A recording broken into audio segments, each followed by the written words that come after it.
జరిగినట్లనే సార్కి చెప్పాము, ఎస్పీ గారికి చెప్తే సరే సస్పీషియస్ డెత్ కింద కేసు రిజిస్టర్ చేయండి అని చెప్పేసి చెప్పారు. సస్పీషియస్ కింద కట్టాము, మళ్ళీ సూన్ ఆఫ్టర్ పిఎంసీని బేస్ చేసుకొని ఆల్టర్ చేసుకోవచ్చు అని చెప్పేసి. మళ్ళీ దాని తర్వాత ఆమె ఎవరు అనే దాని విషయంగా అవన్నీ కలెక్ట్ చేసుకున్నాం మేము. ఎక్కడ మా బార్డరింగ్ డిస్ట్రిక్ట్స్లో ఉన్నటువంటి అన్ట్రేస్డ్ ఉమెన్ మిస్సింగ్ కేసెస్ అన్నీ కూడా ఆ ఏజ్ గ్రూప్లో లెస్సార్ మరొక 5 years అటు 5 years ఇటు ఉన్నటువంటి కూడా గ్యాదర్ చేసాం. అవన్నీ కూడా గ్యాదర్ చేసుకొని వాటి ఆధారంగా మేము ఎక్కడెక్కడైతే ఈ టైప్ ఆఫ్ ఉన్నాయో రీసెంట్గా అక్కడ అన్ని ఏరియాలో వెళ్ళి సెర్చ్ అది ఎక్స్చేంజ్ చేయించాము ఇంటెలిజెన్స్, ఇది అది ఏమన్నా మ్యాచ్ అవుతుందని చెప్పేసి. అట్లా కూడా మనకి ఎక్కడ మ్యాచ్మెంట్ దొరకలే. అయితే ఆ బాడీ పైనటువంటి కొన్ని ఆర్టికల్స్ ఏవైతే ఉన్నాయో ఆ శారీ, ఆ పెట్టికోటు, జాకెట్ అవే ఉన్నాయి మనకి. ఇంకా పెద్ద ఆర్టికల్స్ కూడా ఏం దొరికింది అక్కడ సీన్లో. జస్ట్ వాటినే పాంప్లెట్స్ వేసేసి ఆమె చనిపోయిన ఆమె జస్ట్ లైక్ ఈ మీద ఒక below middle class level BPL family లాగా అనిపించిందని కొంచెం ప్రామినెంట్ ఏరియాలంతా కూడా మేము అడ్వర్టైజ్ చేసాము. అన్ని కూడా పాంప్లెట్స్ పంపించేసి టీమ్స్ పెట్టేసి హాస్పిటల్స్, పబ్లిక్ గ్యాదరింగ్ ప్లేసెస్, ఈ రైల్వే స్టేషన్లు, బస్ స్టాండ్, ఆర్టీసీ బస్ స్టాండ్లు అవి ఇవి చూస్తే ఈ బస్ స్టాండ్లలో సాయంత్రం పూట వెతికిస్తాంటాం. ఎందుకంటే పగలంతా గుజరి ఏరుకుంటే రాత్రి పడుకునే షెల్టర్ జోన్ లాగా బస్ స్టాండ్ దగ్గరికి వస్తూ ఉంటారు మదనపల్లిలో.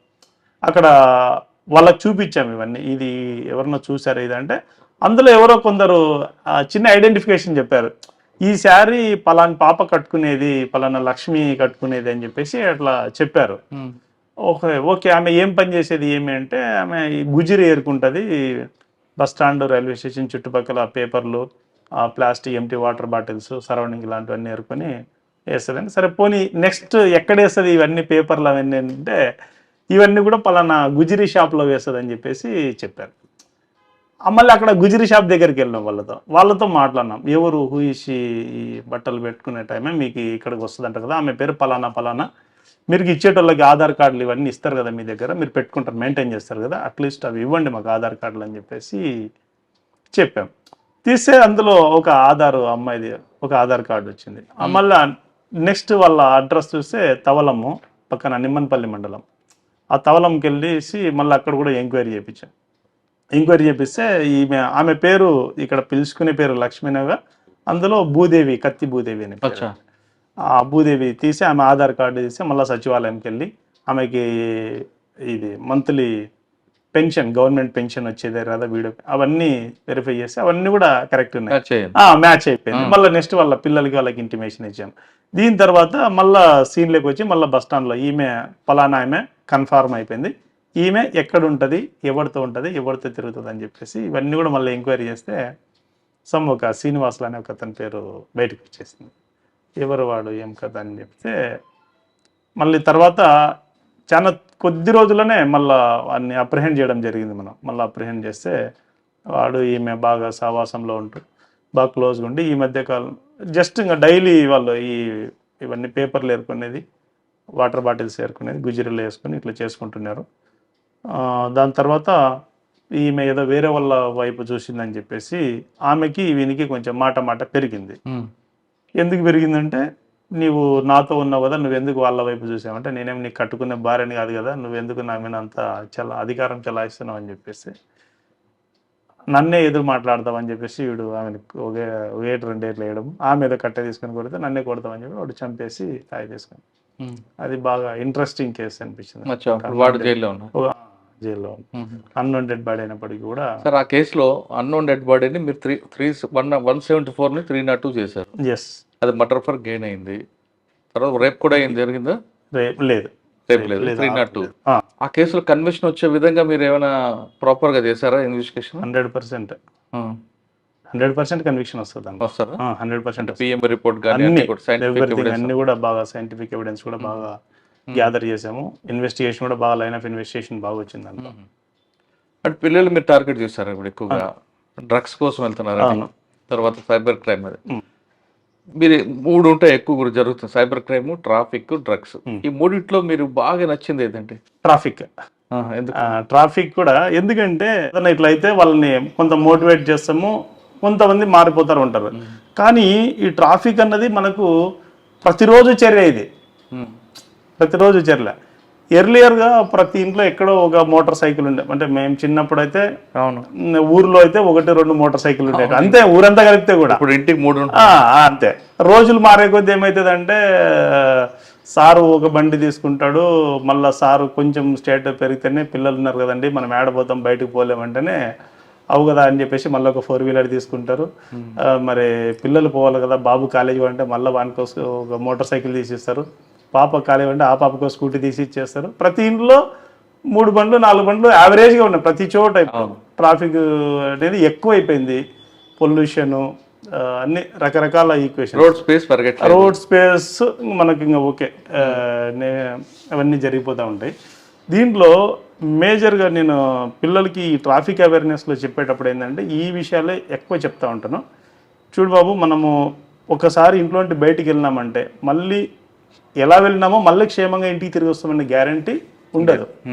కాబట్టి ఎందుకంటే యాక్సిడెంట్ జరిగేదానికి ఏ ఎలిమెంట్స్ అయినా రీజన్స్ అయి ఉండొచ్చు, ఏదైనా మన మిస్టేక్ అయి ఉండొచ్చు, లేకుంటే ఇతరుల మిస్టేక్ అయి ఉండొచ్చు, అనుకోకుండా ఏదైనా ఒక క్యాటిల్ రావచ్చు, ఒక యానిమల్ రావచ్చు, లేకుంటే రోడ్డు కండిషన్ సరిగ్గా లేకపోవచ్చు, వెహికల్ బ్రేక్ డౌన్ అయిపోయి ఉండొచ్చు. ఏదేమైనప్పటికీ 2-వీలర్లో పోతున్నామా ఖచ్చితంగా హెల్మెట్ మనం ధరించాలి. హెల్మెట్ ధరించాలి ఎందుకంటే ఇప్పుడు ఒక చెయ్యికి ఏదైనా డ్యామేజ్ అయింది ఇంకో చేతితో మేనేజ్ చేస్తాం, కాలుకి ఏదైనా డ్యామేజ్ అయింది ఇంకో కాలుతో మేనేజ్ చేస్తాం. బట్ వేరే తల ఏదైనా డ్యామేజ్ అయిందంటే దాన్ని ఇంకో దాంతో మనం మేనేజ్ చేయలేము, ఎందుకంటే మన బాడీ ఫంక్షనింగ్ అంతా తలలోనే ఉంటుంది.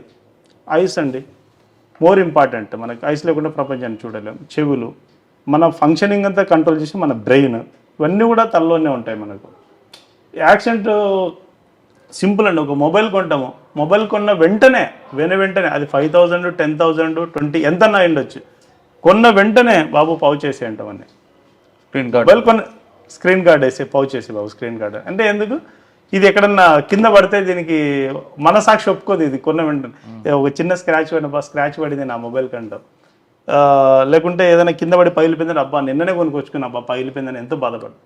అంటే ఏదైనా నువ్వు కొన్నటువంటి ఒక వస్తువుకే, ఒక ఆర్టికల్కే నువ్వు అంత ఇంపార్టెన్స్ ఇస్తున్నావే, పొరపాటున పడిపోతే నీ తలకి ఎవరు ఆన్సర్ చేస్తారు?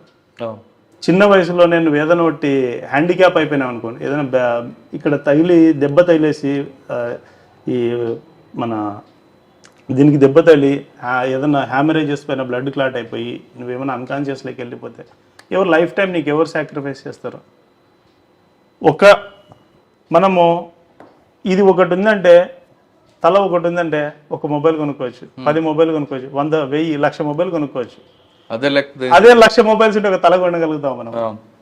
అది నేను కొంచెం మేజర్గా పిల్లలకి ఆ పాయింట్ ఎక్కువ స్ట్రెస్ చేస్తూ ఉంటా. మనం ఒకరం బాగున్నామంటే ఇలాంటివి ఎన్నైనా కొనుక్కోవచ్చు, ఆర్టికల్స్ ఇంపార్టెంట్ కాదు. బట్ మీరు హెల్మెట్ మీద ఎక్కువ ఫోకస్ చేస్తారు.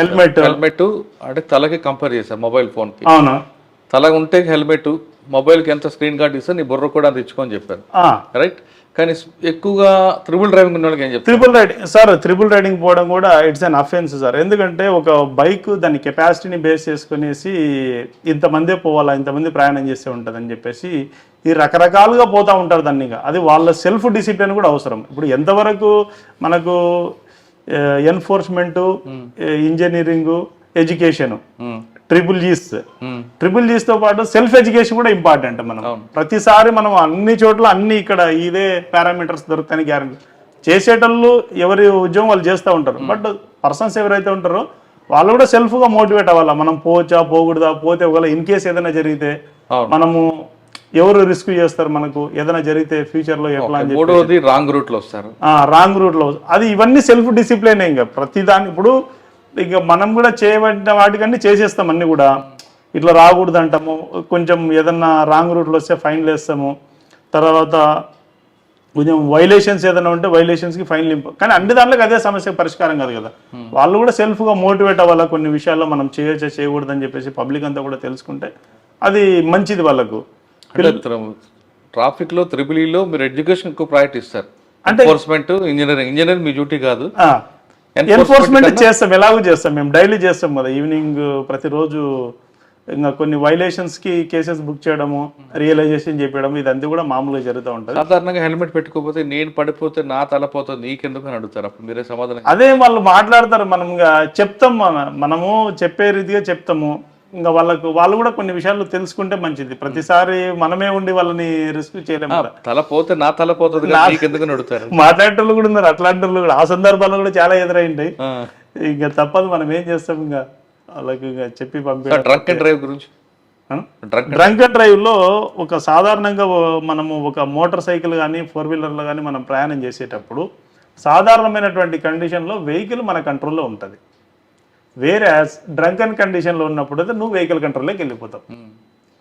నీ కంట్రోల్లో బండి ఉందంటే నువ్వు ఎట్లా నడిపితే అట్లా బండి పోతుంది. డ్రంక్ అండ్ డ్రైవ్ చేయడం వల్ల ఆ వెహికల్ కండిషన్లోకి నువ్వు వెళ్ళిపోతావు, ఆ వెహికల్ కింద పడేస్తే కిందికి పోతావు, గుంతలోకి పంపిస్తే గుంతలోకి వెళ్ళిపోతావు. కరెక్ట్. కాబట్టి కానీ ఇంట్లో తాగితే భార్య ఒప్పుకోదు, బయట తాగితే ఒప్పుకోరు, మరి ఎక్కడ తాగాలి? ఎక్కడ తాగాలంటే ఇప్పుడు తాగి బండ్లు తోవడం నేరం కదా, అట్లని దాన్ని ఇలాగే తాగండి అని అయితే మీకు సజెస్ట్ చేయలేము. ఓకే సార్, సీట్ బెల్ట్ పెట్టుకోకుండా కొంతమంది ఉంటారండి, నా షర్ట్ పని వెళ్ళిపోతే పెట్టుకున్నప్పుడు వాళ్ళకి అటువంటి వాళ్ళకి సీట్ బెల్ట్ అంటే ఇప్పుడు సీట్ బెల్ట్ లో ఇప్పుడు దాదాపు ఈ రోజుల్లో తీసుకుంటే దాదాపు మాక్సిమం వెహికల్స్ అంతా కూడా ఎయిర్ బ్యాగ్స్ ఇస్తా ఉన్నారు.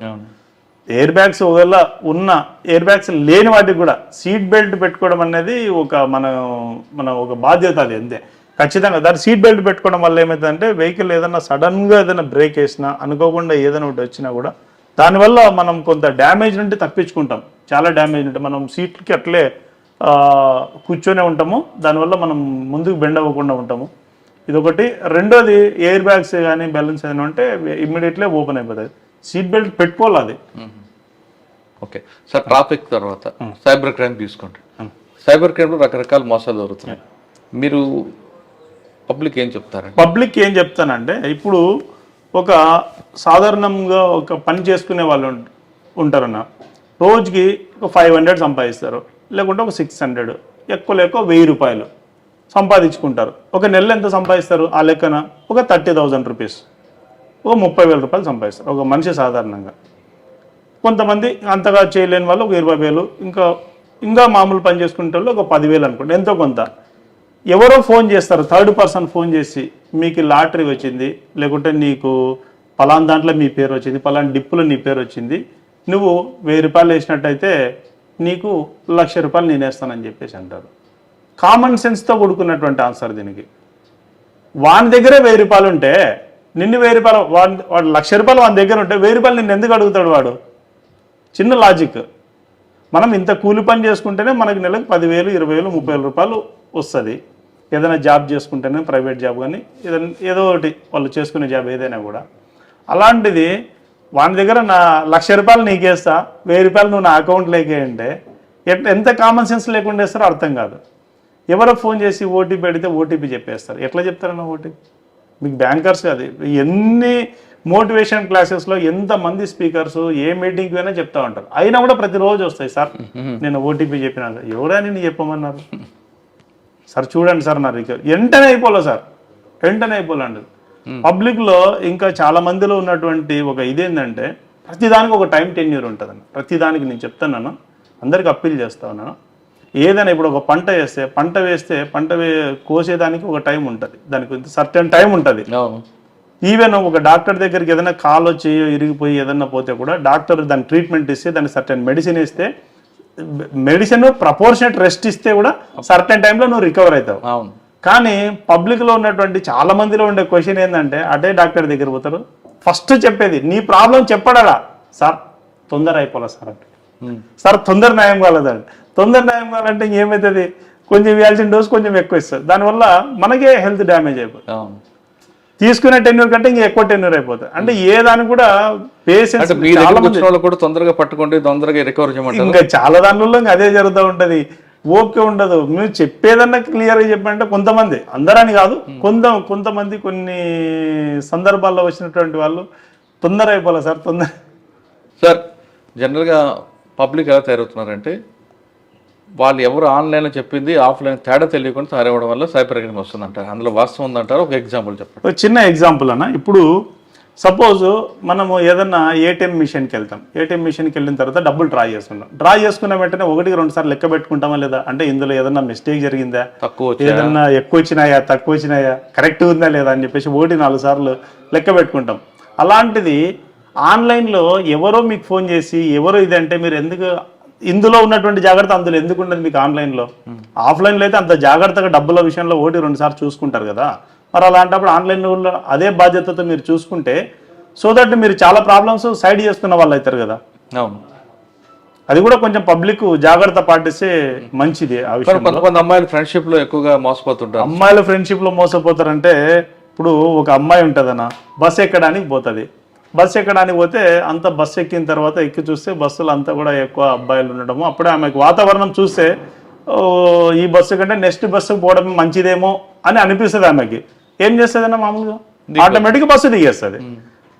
మరి ఆ బస్సు ఎక్కి దిగినప్పుడు అంత జాగ్రత్త బయటకు వచ్చేస్తుంది. సేమ్ టైం ఈ ఫోన్లో ఫేస్బుక్లో కానీ ఇంకో దాంట్లో చూస్తే తగ్గిమని టిక్కులు పెట్టేయడము, ఫ్రెండ్షిప్కి యాక్సెప్టెన్స్ ఇవ్వడము, యాడ్ ఫ్రెండ్షిప్లో పెట్టడము, ఫ్రెండ్ రిక్వెస్ట్ పెట్టడం, ఇలాంటివి. మరి అందులో ఉన్న జాగ్రత్త ఎందుకు ఇలా ఎక్కడ మిస్ అయింది? ఆ జాగ్రత్త కూడా ఇక్కడ ఉంటే బాగుంటుంది కదా. మరి ఆఫ్లైన్లో ఇంత కేర్ఫుల్గా ప్రతి దాంట్లో మీరు 1-2 సార్లు పాటించుకుంటూనే పోతా ఉన్నారు అంత కేర్ఫుల్నెస్గా. మరి ఆన్లైన్లో కూడా అంతే కేర్ఫుల్నెస్గా ఉంటే మీరు చాలా ప్రాబ్లమ్స్లో సైడ్ అయిపోయే అవకాశము ఉంది. ఓకే సార్, డ్రగ్స్ మీద మీ ఫోకస్ ఏంటంటే? డ్రగ్స్ సార్, ఇప్పుడు ఈ మధ్య కాలంలో కూడా మేము అన్ని కాలేజీలన్నీ కూడా విజిట్ చేస్తూ ఉన్నాము. రీసెంట్గా కూడా ఒకటి కేసు పెట్టడం జరిగింది. డ్రగ్స్ అంటే బిఫోర్ నేను మదనపల్లిలో ఉన్నప్పుడు డ్రగ్స్ లాస్ట్లో రిలీవ్ అయ్యి వచ్చే టైంలో ఒక 12 మంది పిల్లల పైన కేసు పెట్టి అందరూ రిమాండ్ చేసేసినాం. ఇక్కడ కూడా అదే వర్కౌట్ చేస్తూ ఉన్నాము. ఏదన్నా కూడా ఖచ్చితంగా కేసు రిజిస్టర్ చేయడం జరుగుతుంది, వాళ్ళు రిమాండ్ పంపించడం అనేది జరుగుతూ ఉంది. మరోవర్ కొంచెం కాలేజీల్లో స్కూల్లో విజిట్స్ రెగ్యులర్ విజిట్ చేస్తాను, వాళ్ళందరినీ కూడా బాగా మోటివేట్ చేసి ఆ దారిన పడకుండా పిల్లల్ని సైడ్కి తీసుకొచ్చే దిశగా ఒక సోషల్ రెస్పాన్సిబిలిటీ తీసుకున్నాం. ఓకే సార్, మీరు 2009లో వచ్చినప్పుడు అనంతపూర్కి, 2025 వచ్చి అనంతపూర్కి తేడా వచ్చిందా? పబ్లిక్లో చాలా తేడా ఉంది. అప్పుడు ఉండేది ఇప్పటికి చాలా మారిపోయింది. అంటే పబ్లిక్ యాటిట్యూడ్ మారిందంటారా, క్రిమినల్స్ యాటిట్యూడ్ మారిందంటారా? అన్ని మారినాయి. క్రిమినల్స్ కూడా తగ్గినారు, ఫ్యాక్షన్ తగ్గింది అనుకుంటా. కానీ క్రైమ్ ఏముంది ఇక్కడ? క్రైమ్ ఏముంటుంది ఇక్కడ? క్రైమ్ అంటే ఇక్కడ మేజర్గా క్రైమ్స్ కొంచెము ఈ ప్రాపర్టీ అఫెన్సెస్ అవి కొంచెం అవుతూ ఉంటాయి. అప్పుడప్పుడు కొంచెం యాక్సిడెంట్లు అవి అప్పుడప్పుడు అంతే. ఇంకా మేజర్ క్రైమ్స్ అంటే ఇంకా మామూలుగా మా లిమిట్స్లో అంతే. వేరే ఇప్పుడు కొత్త ఎస్పీ గారితో ఎలాగుంది? చాలా బాగుందండి. Young officer, IPS officer. అవును, చాలా మంచి ఆఫీసరు. ఏదన్నా కూడా ఇన్స్ట్రక్షన్స్ క్లియర్గా ఉంటాయి. సేమ్ టైం ప్రపోర్షనేట్గా డ్యూటీ చేయాలంటారు. ఇన్స్ట్రక్షన్స్ మాకు ఎప్పటికప్పుడు క్లియర్గా వస్తాయి కాబట్టి అకార్డింగ్లీ మేము డ్యూటీ పర్ఫామ్ చేస్తాం. మంచి ఆఫీసర్ ఏదన్నా చెప్తే కూడా వింటారు. ఫస్ట్ మేము చెప్పే మా రిక్వెస్ట్ ఏదన్నా ఉంటే కూడా ఓపిక్గా వింటారు సార్. ఎంతసేపు అయినా కూడా చెప్పొచ్చు సార్కి. అచ్చా, అంటే కింద వాళ్ళ అభిప్రాయం తీసుకుంటాడు ఆయన? తీసుకుంటారు. అంటే ఏదన్నా విషయం గురించి సారు కాల్ చేసినప్పుడు కానీ లేకుంటే మేము కాల్ చేసినప్పుడు కానీ ఏదన్నా విషయం ఉంటే ఆ విషయం డీటెయిల్డ్గా సారు చెప్పేంత వరకు వింటారు. దాని తర్వాత మళ్ళీ మాకు దీనిపైన ఇలా వెళ్ళండి అని చెప్పేసి మళ్ళీ ఇన్స్ట్రక్షన్స్. సార్ ఫైనల్గా చెప్పండి, ఈ డిపార్ట్మెంట్ రావాలనుకున్న వాళ్ళకి మీరు ఇచ్చే మెసేజ్ ఏంటి? మంచి డిపార్ట్మెంట్, మంచి సర్వీస్ చేయొచ్చు మనము. డిపార్ట్మెంట్లో దేవుడు సర్వీస్ చేసే చాలా వాటిల్లో పోలీస్ డిపార్ట్మెంట్ కూడా ఒకటి, అందులో సందేహం అయితే లేదు. 100% హార్ట్లీ వెల్కమ్ ఎవరైనా డిపార్ట్మెంట్లోకి వచ్చి జాబ్. ఎందుకంటే ఈ డిపార్ట్మెంట్లో జాబ్ చేయాలంటే కొన్ని ఖచ్చితంగా స్పెసిఫిక్గా ఎలిజిబిలిటీస్తో పాటు ఖచ్చితంగా సర్టెన్ క్లియరెన్సెస్ ఉంటాయి. మనము గ్రూప్ 1, గ్రూప్ 2 ఎగ్జామ్కి మనం ప్రిలిమినరీ ఎగ్జామ్ రాస్తాము, మెయిన్స్ రాస్తాము, సెలెక్ట్ అయిపోతాము నెక్స్ట్. కానీ ఇందులో అట్లా కాదు. ప్రిలిమ్స్ అయిపోతేనే మళ్ళీ గ్రౌండ్ ఈవెంట్స్ ఉంటాయి. గ్రౌండ్ ఈవెంట్లో హైట్ కానీ చెస్ట్ మెజర్మెంట్స్, బాయ్స్కి అయితే చెస్ట్ మెజర్మెంట్స్, మళ్ళీ రన్నింగ్ రన్నింగ్ ఉంటుంది, లాంగ్ జంప్ ఉంటుంది. వీటన్నిటి క్లియర్ చేస్తే మళ్ళీ మెయిన్స్ ఎగ్జామ్ ఉంటుంది. వాటిలో క్వాలిఫై అయితేనే మళ్ళీ మీకు జాబ్. కానీ వేరేజ్ మనకు గ్రూప్ 2 కానీ గ్రూప్ 1 అవి వేరే కదా. మనకు ఈ పోలీస్ రిక్రూట్మెంట్ పోలీస్ యూనిఫామ్ వేసుకుని డబ్బులు వస్తాయని కొంతమంది వస్తారు. అటువంటి వాళ్ళకి ఏం చెప్తారు? లేదు, అది రాంగ్. అది అంటే డబ్బులు వస్తాయనేది వాళ్ళ ఊహలో వాళ్ళు ఉంటారేమో కానీ అది కరెక్ట్ కాదు. బాగా మంచి సర్వీస్ చేయొచ్చు పోలీసులో ఉంటే. పోలీసులో బాగా సర్వీస్ చేయొచ్చు. మనము day to day updates service చేయాలనుకున్న వాళ్ళకి బెస్ట్ ప్లాట్ఫామ్ 100%. ప్రజలకు సేవ చేయాలంటే మిగతా డిపార్ట్మెంట్లతో పోటీ చేస్తే పోలీస్ డిపార్ట్మెంట్ బెస్ట్ అంటున్నారు శేఖర్ గారు. ఆయన చెప్తున్నట్టుగా ఈ డిపార్ట్మెంట్కి వస్తే ఎక్కడ అన్యాయం జరుగుతుందో ప్రశ్నించే వాళ్ళకి మీరు ఆధారంగా ఉంటారు, అన్యాయం బాధితులకి మీకు అండగా నిల్చుంటారు. కాబట్టి ఖచ్చితంగా పోలీస్ డిపార్ట్మెంట్ రండి, ప్రజలకు సేవ చేయండి అంటూ శేఖర్ గారు చెప్తారు. అన్నిటికన్నా ఇంపార్టెంట్ ఆఫ్లైన్ ఆన్లైన్ ఆఫ్లైన్లో ఎంత జాగ్రత్తగా ఉంటారో మీరు ఆన్లైన్ కూడా అంతే జాగ్రత్తగా ఉంటే సైబర్ క్రైమ్కి చెక్ పెట్టచ్చు అంటూ శేఖర్ గారు చెప్తున్నారు. ఇది శేఖర్ గారితో ఎక్సలెంట్ ఇంటర్వ్యూ. వచ్చే వారం మరో కృష్ణ మళ్ళీ కలుద్దాం. నమస్తే, థ్యాంక్ యూ అండి. Thank you sir, thank you.